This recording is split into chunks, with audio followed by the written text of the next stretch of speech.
In this video I'm going to explain what makes tonic herbs so truly powerful and what makes them really superior in nutrition and in effect than most food that we're buying at the grocery store and most of the food that we're consuming as our dietary staples.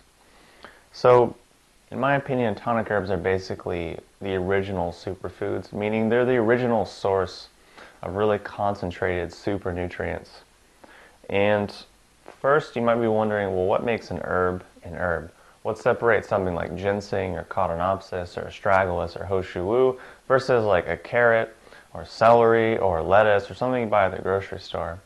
Well, one of the first things is that generally most of these herbs are perennial plants, meaning that they're in the ground for years and years and years before they actually come up. Whereas you look at something you grow in your garden, it's in the ground for what, a couple months? Sometimes less, sometimes more, but generally not that long. So the amount of nutrients that's able to pull into itself is very limited.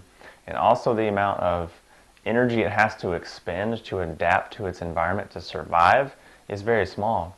But if you think of a plant like a ginseng or astragalus or codonopsis or hoshu that is in the ground for years and years and years, it has to build a pretty big line of defense to even survive and live to continue on its life. So then we take it, we can take on that adaptogenic intelligence.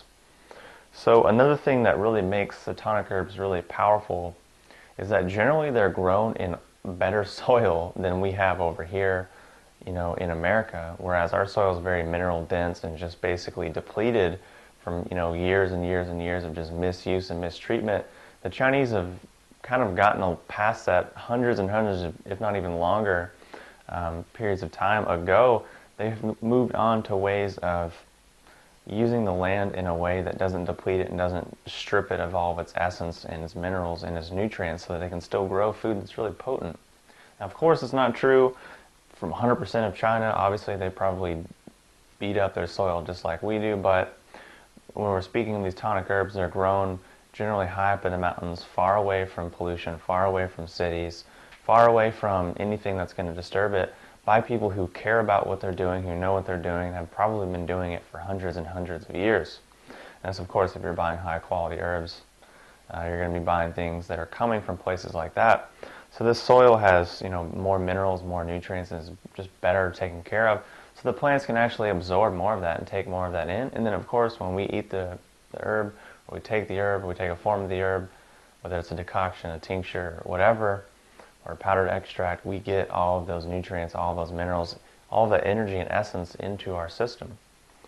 So the next thing is that many of these plants, many of these tonic herbs are either in their wild state or still very, very close to their wild state. Whereas the majority, if not almost all of our food that we consume as a culture over here in America, and probably worldwide in the Western world, it's all domesticated and weak, which is why we need pesticides, why we need herbicides, and all these things to keep this plant growing because it's so genetically weak. It's like a little, Daniel Vitalis explains this perfectly with the analogy of like, if you had a chihuahua, you can't release that chihuahua out into the wild because it's going to die. But if you have like a gray wolf, it's going to be able to live in the wild and thrive and be fine. Likewise, if you have a plant like dandelion, it's going to grow even if you try to kill it, even if you do everything to get rid of it, it's still going to keep coming back. But you take something like lettuce or like tomatoes, and if you don't baby it and treat it right, it's probably not going to grow and do what it's supposed to do because it's been tampered with by us for so long and bred so that it's like really demineralized, really, lacking nutrients and really lacking the adaptogenic intelligence that it needs to survive. So basically it's kind of a wimp.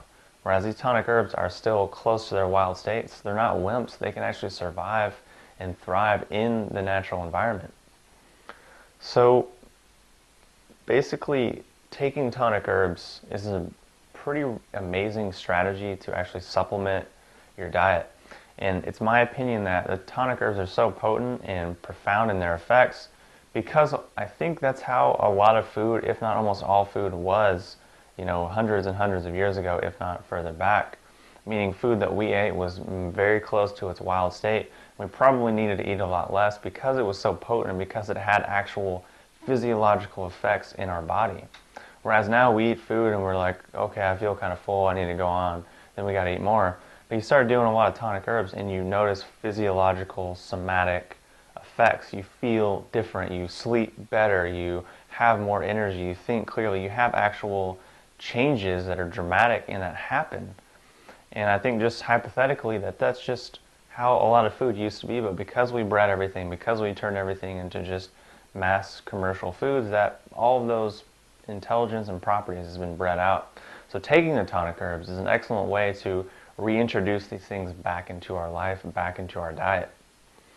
So basically, the more jing and qi we can absorb from our food, from these herbs, really the less we're going to need to eat, because we're nourishing ourselves at a deep level and our hormones are going to start to balance. All of the functions of our body are going to start to balance out and start to go to higher levels. So our food cravings are going to change, our diet's going to change, the amount of food that we actually need to eat is going to change, because as our spleen qi tonifies, as our kidney qi starts to get better, we just digest food better, we absorb food better, we utilize food better. And if we're getting a lot of minerals and super nutrients and really concentrated things from the tonic herbs, the amount of food that we start to really need and actually want to consume starts to get a lot smaller.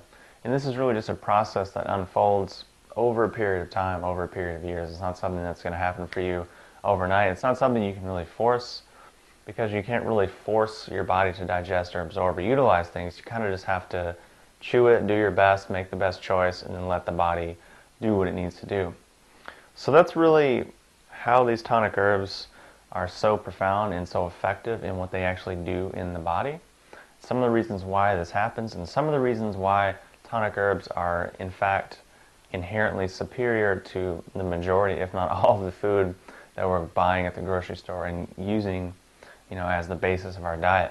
So my question to you is, all this stuff is true, all this stuff being said, why would you want to continue to have the majority of your diet full of things that are weak and not really that nourishing, when you could be adding in more things that are deeply nourishing, deeply empowering, and deeply just rejuvenating at a fundamental level?